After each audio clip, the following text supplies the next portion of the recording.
ಕೆಆರ್ಪೇಟೆ ಪಟ್ಟಣದ ತಾಲೂಕು ಪಂಚಾಯಿತಿ ಕಟ್ಟಡದಲ್ಲಿರುವ ವಾಣಿಜ್ಯ ಮಳಿಗೆಗಳ ಬಾಡಿಗೆದಾರರು ಕಳೆದ 25 ವರ್ಷಗಳಿಂದ ತಮ್ಮ ಮಳಿಗೆಗಳಿಗೆ ಮುಂಗಡ ಅಡ್ವಾನ್ಸ್ ನೀಡಿ ಅಧಿಕಾರಿಗಳು ನಿಗದಿಪಡಿಸಿರುವ ಅಧಿಕಾರಿಗಳು ಬಾಡಿಗೆಯನ್ನು ಸಕಾಲಕ್ಕೆ ಪಾವತಿಸಿ ಕೊಂಡು ಬಂದಿದ್ದೇವೆ.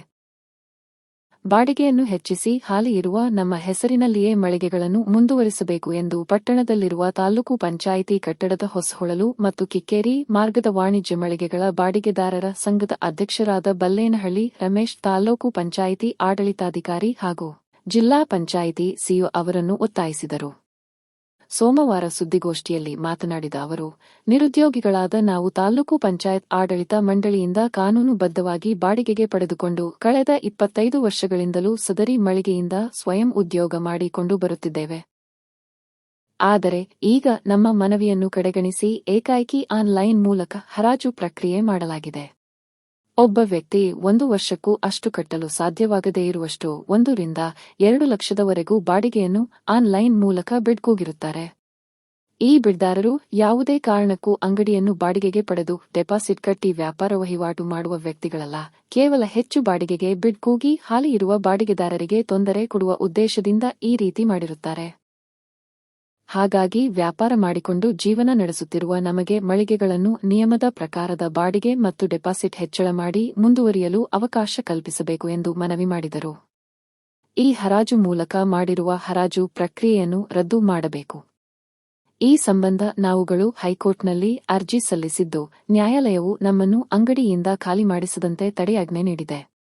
ಆದ್ದರಿಂದ ನ್ಯಾಯಾಲಯದ ಆದೇಶವನ್ನು ಪಾಲನೆ ಮಾಡಿ ಹಾಲಿ ಇರುವ ಮಳಿಗೆದಾರರನ್ನೇ ಮುಂದುವರಿಸಬೇಕು. ಈ ಮಳಿಗೆ ಹೊರತುಪಡಿಸಿ ಬೇರೆ ಆದಾಯದ ಮೂಲಗಳು ನಮಗೆ ಇರುವುದಿಲ್ಲ. ಯಾವುದೇ ಕಾರಣಕ್ಕೂ ಈ ಮಳಿಗೆಗಳಿಂದ ಬದುಕು ಕಟ್ಟಿಕೊಂಡು ಜೀವನ ನಡೆಸುತ್ತಿರುವ ನಮ್ಮನ್ನು ಬೀದಿ ಪಾಲು ಮಾಡಬಾರದು ಎಂದು ಮನವಿ ಮಾಡಿದರು.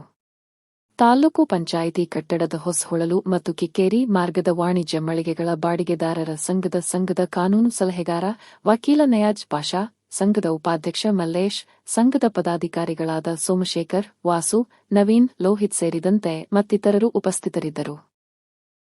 ಕೆಆರ್ಪೇಟೆ ತಾಲೂಕು ಪಂಚಾಯಿತಿಯ ಮರು ಹರಾಜು ಪ್ರಕ್ರಿಯೆಯನ್ನು ತಾಲೂಕು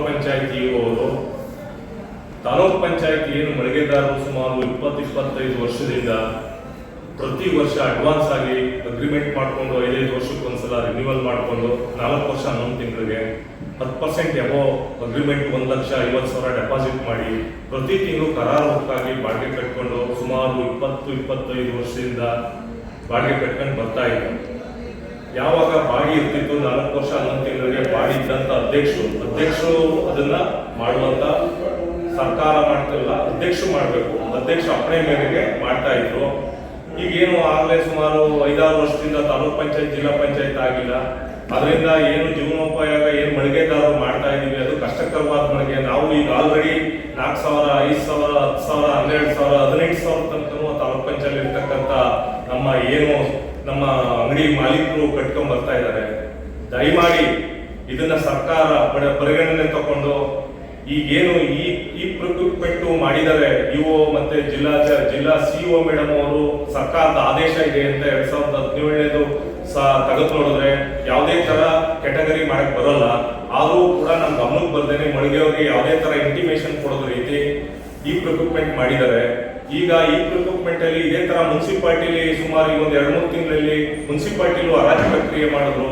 ಅದರಲ್ಲಿ ಬಿಡ್ದಾರರು ಬಿಟ್ಟು ಏನು ಮಳಿಗೆ ಅಂಗಡಿ ಮಾಲೀಕರು ಬಿಟ್ಟು ಹೊರಗಡೆಯವರು ಯಾರು ಬಂದು ಒಂದು 4-5 ಜನ ಒಂದು ಗ್ಯಾಂಗ್ ನಿರ್ಮಾಣ ಮಾಡ್ಕೊಂಡು ಅವರು ಈ ಬಿಡ್ ಏನ್ ಟೆಂಡರ್ ಈ ಪ್ರೊಕ್ಯೂರ್ಮೆಂಟ್ ಅಂದ್ರೆ ಗೊತ್ತಿರ್ಬೋದು. ದಯಮಾಡಿ ಮನೆ ಪತ್ರಿಕೆಯವ್ರಿಗೂ ಹೇಳ್ತಾ ಇದ್ದೀನಿ, ಈ ನಮ್ಮ ತಾಲೂಕಿನ ಎಲ್ಲಾ ಲೀಡರ್ಸ್ಗೂ ಹೇಳ್ತಾ ಇದ್ದೀನಿ, ಜೀವನೋಪಯೋಗಕ್ಕಾಗಿ ಮಾಡ್ತಿರ್ತಕ್ಕಂಥದ್ದನ್ನ ಸಾಮಾನ್ಯ ಬಾಡಿಗೆನ ಮಾಡ್ಕೊಂಡು ಕಟ್ಕೊಂಡು ಜೀವನ ಮಾಡ್ಕೊಳ್ಳೋಕ್ಕೋಸ್ಕರ ಅಲ್ಲಿ ವ್ಯಾಪಾರ ಮಾಡ್ತಾ ಇದ್ರು, ವಹಿವಾಟು ಮಾಡ್ತಾ ಇದ್ರು.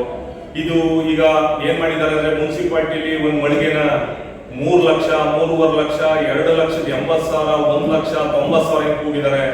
ಅಲ್ಲಿ ಹಿಂದೆ ನಡೀತಿದ್ದು 15,000, 16,000, 4,000, 5,000 ಬಾಡಿಗೆ ನಡ್ಕೊಂಡು ಏನೋ ಅಲ್ಲಿಂದಲ್ಲೂ ಕಟ್ಕೊಂಡು ಮಾಡ್ಕೊಂಡು ಬರ್ತಾ ಇದ್ರು. ಅದೇ ರೀತಿ ನಮ್ಮ ತಾಲೂಕ್ ಪಂಚಾಯತಿಲೂ ಒಂದು ಏನು ಸ್ಟೇರ್ ಕೇಸ್ ಅನ್ನೋದು ಒಂದು ಹೋಟ್ಲು ನಡೆಸ್ತಾ ಇದ್ದಾನೆ. ಒಬ್ಬ ಬಡವ ಅನ್ನ ಸಾಂಬಾರ್ ಮಾಡ್ಕೊಂಡು ಜೀವನ ಮಾಡ್ತಾವನೆ. ಅಂತ ಮಳಿಗೆಯನ್ನ 2,10,100 ರೂಪಾಯಿ ಕೂಗಿದ್ದಾರೆ. ಅದೇ ಒಬ್ಬ ಬಳೆ ಅಂಗಡಿ ಇಟ್ಕೊಂಡಿರ್ತಕ್ಕಂಥ ಚಪ್ಪಲ್ ಶಾಪ್ ಇಟ್ಕೊಂಡಿರೋರನ್ನ 90,000 ರೂಪಾಯಿ ಕೂಗಿದ್ದಾರೆ. ಒಂದು ಪ್ರಾವಿಷನ್ ಸ್ಟೋರ್ ಅಂತ ಇಟ್ಕೊಂಡಿರತಕ್ಕಂಥ 63,000 ರೂಪಾಯಿ ಕೂಗಿದ್ದಾರೆ. ದಯಮಾಡಿ ಏನಂದ್ರೆ ಅವ್ರು ಯಾರು ಮುಂದೆ ಬಂದು ಇದು ಮಾಡಕ್ ಬರಲ್ಲ.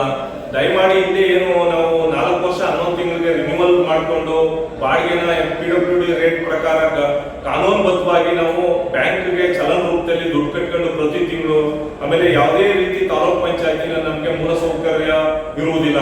25 ವರ್ಷದಿಂದ ನಾವು ಬೇಡಿಕೆ ಇಟ್ಟಿದ್ದೀವಿ, ಅರ್ಜಿ ಕೊಟ್ಟಿದ್ದೀವಿ. ಮೂಲಸೌಕರ್ಯಗಳನ್ನ ನಮಗೆ ಬಾಡಿಗೆ ಮಾಲೀಕರಿಗೆ ಯಾವುದೇ ರೀತಿ ತಾಲೂಕ್ ಪಂಚಾಯತಿಯಿಂದ ನಮಗೆ ಸೌಕರ್ಯ ಇರುವುದಿಲ್ಲ. ಒಂದು ಎರಡನೇದಾಗಿ ನಾವು ಏನ್ ಅಡ್ವಾನ್ಸ್ ಹಣನ ಇಲ್ಲಿ ತನಕ ತಾಲೂಕ್ ಪಂಚಾಯತಿಯವರು ನಮ್ಮ ಗಮನಕ್ಕೆ ಕೊಟ್ಟು ವಾಪಸ್ ರಿಟರ್ನ್ ಮಾಡಿಲ್ಲ. ಈಗ ಏಕಾಏಕಿ ಪೊಲೀಸ್ ಪ್ರೊಟೆಕ್ಷನ್ ತಗೊಂಡು ನಿಮ್ಗೆ ಖಾಲಿ ಮಾಡಿಸ್ತೀವಿ, ಇನ್ನು ಟೆಂಡರ್ ಪ್ರಕ್ರಿಯೆ ಸ್ಟಾರ್ಟ್ ಆಗಿಲ್ಲ, ನಮ್ಗೆ ಅಲ್ಲಿ ನೋಟಿಸ್ ಕೊಟ್ಟಿದ್ದಾರೆ. ನೋಟಿಸ್ ನಾವು ಉಚ್ಚ ನ್ಯಾಯಾಲಯಕ್ಕೆ ನಾವು ಆಲೆ ಇದ್ ಮಾಡಿದೀವಿ. ನ್ಯಾಯಾಂಗ ತಡೆಯಾಜ್ಞೆ ಕೊಟ್ಟಿದೆ. ಯಾವ ಬಾಡಿಗೆ ಇರ್ತಕ್ಕಂಥವ್ರನ್ನ ಖಾಲಿ ಮಾಡಿಸಬಾರ್ದು ಅಂತ ಆಲ್ರೆಡಿ ಆದೇಶ ಇದೆ. ಮತ್ತೆ ಈ ಟೆಂಡರ್ ಪ್ರಕ್ರಿಯೆ ಏನ್ ಇಕ್ವಿಪ್ಮೆಂಟ್ ಇದೆ ಅದರಲ್ಲಿ ಮಹಿಳೆಯರು ಪಾಲು ಅಂತಿದೆ. ದಯಮಾಡಿ ಪತ್ರಿಕೆಯವರು ಇದನ್ನ ಹೈಲೈಟ್ ಮಾಡಬೇಕು. ಈ ಮಹಿಳಾ ಮೀಸಲಾತಿನ ನಮ್ಮ ಏನು ಈ ಸರ್ಕಾರದಲ್ಲಿ ನೋಟಿಫಿಕೇಶನ್ ಆಗಿದೆ, ಆ ನೋಟಿಫಿಕೇಶನ್ ಅಲ್ಲಿ ಮಹಿಳಾ ಮೀಸಲಾತಿನ ಪರಿಗಣನೆಗೆ ತಗೊಂಡಿರುವುದಿಲ್ಲ. ಅದು ಕಾನೂನಿನಲ್ಲಿ 26ನೇ ತಾರೀಕು ಕೋರ್ಟ್ ಆದೇಶ ಸಿಗುವಂತ ಚಾನ್ಸಸ್ ಇದೆ. ದಯಮಾಡಿ ಏನು ಬಿಡ್ದಾರರು ಇವಾಗ ಏನ್ ಕೂಗಿದಿರಿ, ದಯಮಾಡಿ ನಿಮ್ಗೆ ನಾವು ರಿಕ್ವೆಸ್ಟ್ ಮಾಡೋದು, ಅಲ್ಲಿ ಜೀವನೋಪಯೋಗಕ್ಕೆ ಅಂತ ಸುಮಾರು ಜನ ಹೊಟ್ಟೆಪಾಡಿಗಾಗಿ ಜೀವನ ಮಾಡ್ತಾರೆ. ಅವ್ರ ಹೊಟ್ಟೆ ಮೇಲೆ ನೀವು ಏನ್ ಟೆಂಡರ್ ಹಾಕಿದಿರಿ, ಯಾರು ಹೊಡೆಯಂತ ಪ್ರಯತ್ನ ಮಾಡಬೇಡಿ ಅಂತ ತಮ್ಮ ಗಮನಕ್ಕೆ ನಾನು ರಿಕ್ವೆಸ್ಟ್ ಮಾಡ್ತಾ, ಇನ್ನು ಮುಂದೆ ಏನು ಹಿಂದೆ ಕೂತ್ಕೊಂಡಿದ್ರು ಅವ್ರಿಗೆ ಒಂದು ಅವಕಾಶ ಮಾಡಿಕೊಡ್ಬೇಕು. ಮತ್ತೆ ಏನು ಈ ತಾಲೂಕ್ ಪಂಚಾಯತಿಯವರು ಹೆಚ್ಚಿನದಾಗಿ ಇವ್ರಿಗೆ ತಾಲೂಕ್ ಪಂಚಾಯತಿ ಮಳಿಗೆದಾರರು ಏನಿದ್ರು ಅವ್ರನ್ನ ಖಾಲಿ ಮಾಡಿದ ರೀತಿ ಎಲ್ಲಾ ಕೋರ್ಟಲ್ಲಿ ಇದೆ. ನಮ್ದೆಲ್ಲ ಕೋರ್ಟ್ಗೆ ಸಬ್ಮಿಟ್ ಮಾಡಿದೀವಿ. ನಮ್ಗೆ ತಡೆಯಾಜ್ಞೆನೂ ಒಂದು ರೀತಿಲಿ ಸ್ಟೇ ಕೊಟ್ಟಿದೆ. ಇನ್ನೊಂದು ರೀತಿಲಿ ಮಹಿಳಾ ಮೀಸಲಾತಿಗೂ ಮುಂದಿನ 26ನೇ ತಾರೀಕು ಜಡ್ಜ್ಮೆಂಟ್ ಇದೆ. ಮತ್ತೆ ಇನ್ನೊಂದು ಕೇಸ್ ನಾವು ರೆಡಿ ಮಾಡ್ಕೊಂಡಿದ್ವಿ. ಆಮೇಲೆ ನಮ್ಗೆ ಡೆಪಾಸಿಟ್ ಹಣನ ಅವರು ನಮ್ಗೆ ವಾಪಸ್ ಕೊಟ್ಟಿರುವುದಿಲ್ಲ, ಅದು ಒಂದು ಕೇಸ್ ಕೊಟ್ಟಿದೀವಿ.